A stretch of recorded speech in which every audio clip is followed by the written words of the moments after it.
পাত দিলে কি চুপচাপ পাত দেওয়া যায় না? মানুষকে শোনাতে লাগে।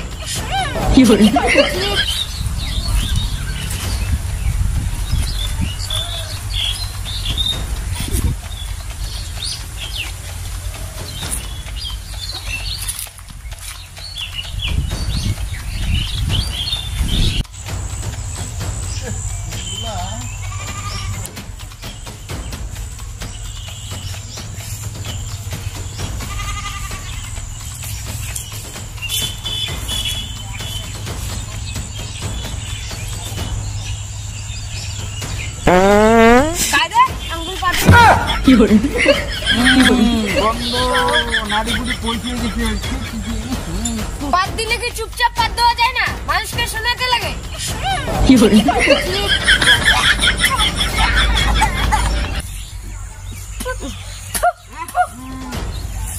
এরকম ভাব মারতেছিস মনে হয় তোরা আগে পা দিছে না। ও তোমরা তো আর পা দো না, গ্যাস ছাড়ো গ্যাস। হ্যাঁ, সবার প্রথম জানতে হবে পাত কাকে বলে বা পাদের সংজ্ঞা কি। আরে বস বস বস, বিস্তারিত বলি। বস বস বস বস, বলতেছি পাত সম্বন্ধে বলবো। ভালো করে বসো, ভালো করে।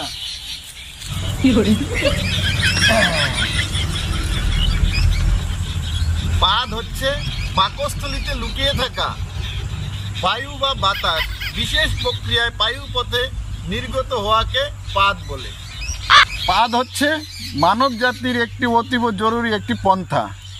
পৃথিবীর ইতিহাসে এমন কোনো বাপের বেটা বা বেটি জন্মগ্রহণ করে নাই যে পাদে নাই। পাদ সবাই মারে। যুক্তরাষ্ট্রের প্রেসিডেন্ট থেকে শুরু করে সালমান খান, শাহরুখ খান, রানী এলিজাবেথ, দক্ষিণ কোরিয়ার প্রেসিডেন্ট কিং জুন থেকে শুরু করে সবাই পাদ মারে। কেউ সামনাসামনি পাদ মারে, কেউ দরজার পিছনে গিয়ে মারে, কেউ কাশ দিতে গিয়ে পাদ মারে, কেউ বা মাথায় বোঝা তুলতে গিয়ে পাদ মারে। বিশেষজ্ঞের মতে এই পাদ হচ্ছে 4 ধরনের। 1 নম্বর হচ্ছে ঠাস পাদ, 2 নম্বর হচ্ছে ফুসপাদ, 3 নম্বর হচ্ছে কুইয়া পাদ, আর 4 নম্বরটা হচ্ছে ঝোল পাদ। 1 নম্বরটা হচ্ছে ঠাস পাদ। এটা মানুষের আবেগ নিয়ে খেলা করে। নানান মন মাতানো সুরে এদের আগমন ঘটে। শব্দ দূষণের অভিযোগ থাকলেও এই পাদ বেশিরভাগ ক্ষেত্রে বিনোদন দেয়। জোরে জোরে পাদের শব্দ শুনে মানুষজন হাসাহাসি করে, এ ওকে দোষ দেয়, ও ওকে দোষ দেয়, সেই একটা চরম পরিস্থিতি সৃষ্টি হয়। আর 2 নম্বরটা হচ্ছে ফুসপাদ। এই পাদ নিজেকে মুক্ত করার জন্য বায়ু পথে এসে আকুপাকু করতে থাকে। তারপর হঠাৎই শব্দ ছাড়া বেরিয়ে আসে। যদিও এই পাদের সাধারণত কোনো রূপ অস্তিত্ব নাই, তাই গন্ধ শুকে শুকে এর অস্তিত্ব সন্ধান করতে হয়। এই পাদগুলো সাধারণত পরিবেশ দূষণ করে থাকে। আর 3 নাম্বার হচ্ছে কুইয়া পাদ। এই পাদের অপর নাম হচ্ছে চূড়াপাদ। দীর্ঘ সময় পায়খানা আটকে রাখার পর যে পাদ বাইর হয় তাকে সাধারণত কুইয়া পাদ বলা হয়। এই পাদ এতটাই ভয়ঙ্কর, দ্বিতীয় বিশ্বযুদ্ধের সময় হিরোশিমা আর নাগাসাকিতে যে অ্যাটম বোমা নিক্ষেপ করা হয়েছিল তার থেকে এই পাদ ভয়ঙ্কর। ভিড়ের মধ্যে যদি এই পাদ কেউ ছাইরা দেয় আর যদি জানতে পারে কে মারছে, তাহলে তো ওর খবর হয়ে গেছে। এক কথায় পায়খানার পরিবর্তে এই পাদ মারা হয়। এই পাদ মারলে কিছুক্ষণ টিকে থাকা যায়। আর 4 নাম্বার হচ্ছে ঝোল পাদ। ঝোল পাদ সাধারণত পাতলা পায়খানা বা ডায়রিয়া হলে এই পাদ হয়। এই পাদ চলাফেরা করার সময় খুব ঝুঁকিপূর্ণ। রিস্ক নিয়ে পুক করে এই পাদ মারবেন, ভাবলেন তো পাদই মারছেন, আসলে পাদের সাথে ঝোলও বের হয়ে যাবে। এই পাদ মারার ফলে সাধারণত মানুষের প্যান্ট সব নষ্ট হয়ে যায়।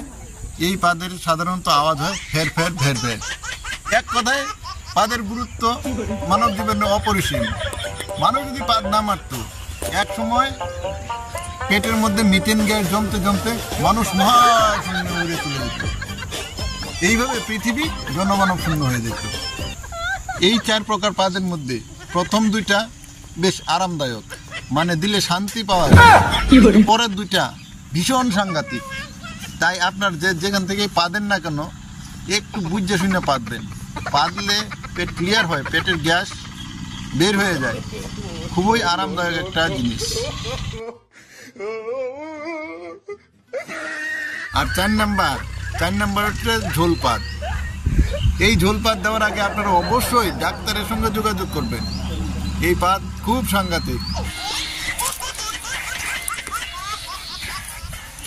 আরে কি হইলো, কই যা? আরো আছে তো, শুনে যা।